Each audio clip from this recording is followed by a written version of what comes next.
بسم اللہ الرحمن الرحیم۔ امانت میں خیانت کے بارے میں تو آپ نے سنا ہوگا۔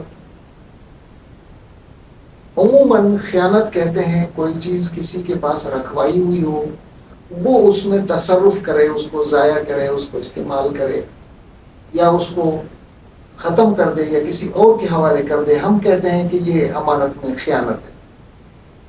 حضور صلی اللہ علیہ وسلم نے ایک ایسی بڑی خیانت کے بارے میں ہمیں بتایا ہے جس کو ہم خیانت تصور ہی نہیں کرتے۔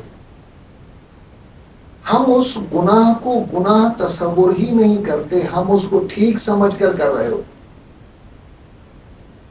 بنیادی طور پر انسان تھوڑے سے مفاد کے لیے، تھوڑے سے فائدے کے لیے بہت غلط چیزیں اختیار کرنا شروع کر دیتا ہے۔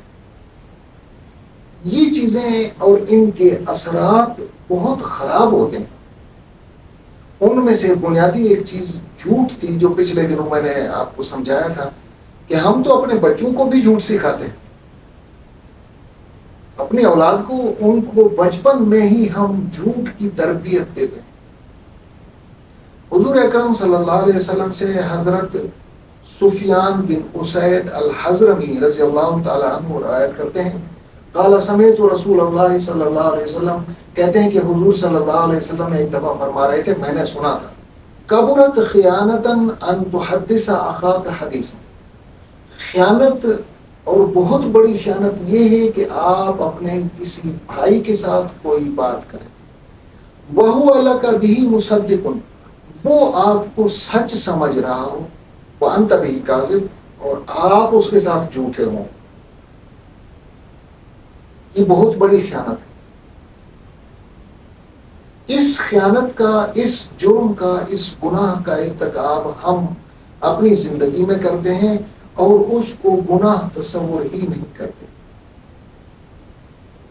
وہ اس شخص کا واقعہ آپ کے علم میں ہوگا جس شخص نے کچھ جرائم کا ذکر کیا تھا کہ میں شراب بھی پیتا ہوں، جوا بھی کھیلتا ہوں، زنا بھی کرتا ہوں، چوری بھی کرتا ہوں، اس طرح کے جرائم اس شخص نے آپ صلی اللہ علیہ وسلم کے سامنے پیش کیے تھے اور کہا تھا کہ میں ایمان لانا چاہتا ہوں اور ان گناہوں کو میں چھوڑ بھی نہیں سکتا، بڑی گندی عادت ہے مجھے۔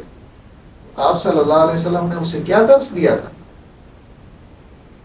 آپ صلی اللہ علیہ وسلم نے اسے کہا تھا کہ اگر ان میں سے کسی ایک کو چھوڑنا پڑ جائے تو آپ چھوڑ سکتے ہیں؟ اس نے کہا ہاں اللہ کے رسول، ایک اگر آپ کہیں گے تو میں ایک چھوڑ سکتا ہوں۔ تب آپ صلی اللہ علیہ وسلم نے اسے کیا درس دیا تھا، یاد ہے؟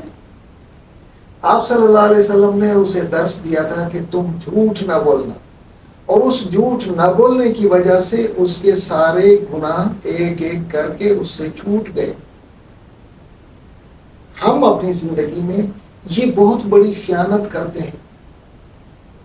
ہم خود تو جھوٹ بولتے ہیں، خود تو جھوٹ پر عمل کرتے ہیں، بلکہ بچپن سے اپنے بچوں کو جھوٹ کی تربیت دیتے ہیں، اور جھوٹ کو گناہ ہی تصور نہیں کیا جاتا۔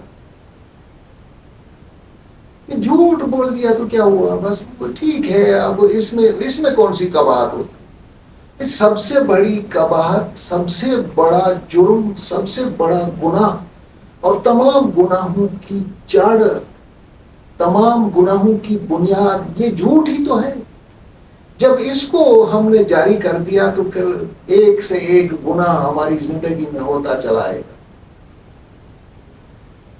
تو حضرت سفیان رضی اللہ تعالیٰ عنہ نے حضور صلی اللہ علیہ وسلم سے ہدایت کی ہے، سمعت رسول اللہ صلی اللہ علیہ وسلم، میں نے حضور صلی اللہ علیہ وسلم کو فرماتے سنا تھا، ان تحدث اخاک حدیثا وهو لك مصدق، آپ اپنے بھائی سے کوئی ایسی بات کرتے ہو جو آپ کی بات پر یقین کرتا ہے، آپ کو سچا سمجھتا ہے، وانت بھی کاذب، اور تم اس کے ساتھ جھوٹ بول رہے ہو۔ ذرا معاشرے کا جائزہ لیں، جھوٹ کہاں تک ہے اور سچ کہاں تک ہے۔ پھر اس جھوٹ کے اثرات ہی تو ہیں جو ہماری زندگی کو دیمک کی طرح کھا رہے ہیں۔ ریڑھی والا بھی جھوٹ بولے گا، یہ چیز اتنے کی مجھے پڑی ہے، دکاندار جھوٹ بولے گا، تاجر جھوٹ بولے گا، معاشرے میں جھوٹ بولا جائے گا. اگر کہیں پر ڈیوٹی پر پہنچنے میں تھوڑی سی دیر ہو گئی اور وہ دانستہ دیر ہو گئی تو 1000 بہانے اور 1000 جھوٹ بولے جائیں. کسی سے کہا جائے کہ یہ فلانی چیز ہوتی تھی اب نہیں ہے، نظر نہیں آ رہی، وہ شخص جھوٹ بول کر اس کو چھپانے کی کوشش کرے، ظاہری مفادات کے لیے، تھوڑے سے فائدے کے لیے جھوٹ پر جھوٹ. اور قرآن کہتا ہے الا لعنت اللہ علی الکاذبین، جھوٹے شخص کے اوپر اللہ تبارک و تعالیٰ کی لعنت ہوتی ہے. اتنا بڑا گناہ ہے. جب اللہ کی لعنت کا تشت ہم اپنے سر کے اوپر سجا کر چل رہے ہوں تو ہماری زندگی کا کون سا کام ٹھیک ہوگا؟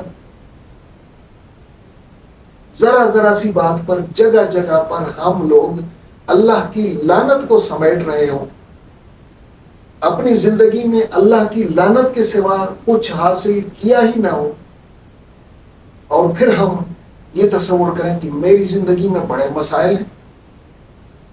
بھئی جب گندگی کو اٹھا کر اپنے سر کے اوپر چلیں گے، ظاہر سی بات ہے کہ خود ہی اسی بدبو والے ماحول میں رہیں گے. ہم اپنی زندگی کو تو پاک کر نہیں سکتے، ہم اپنی زندگی میں سے جھوٹ، دغا، خیانت، بدعہدی کو تو نکال نہیں سکتے، پھر ہم گلا کرتے ہیں کہ ہماری زندگی میں بڑے مسائل ہیں. یہ مسائل انہی چیزوں کا اثر ہے، انہی چیزوں کا ایک ریفلیکشن ہے جس کی وجہ سے ہماری زندگی میں اس طرح کے مسائل آتے ہیں. منافق کی نشانیاں بتاتے ہوئے حضور صلی اللہ علیہ وسلم نے ارشاد فرمایا تھا اذا حدث کذب، جب بولے گا تو جھوٹ بولے گا. یہ منافق کی نشانیاں ہیں.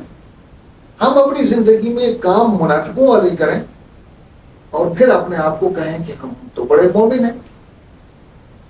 پھر بڑا تعجب ہوتا ہے کہ بھائی ہم تو مسلمان ہیں اور ہماری زندگی میں اتنے بڑے مسائل ہیں، ہم مسلمان ذلیل کیوں ہیں؟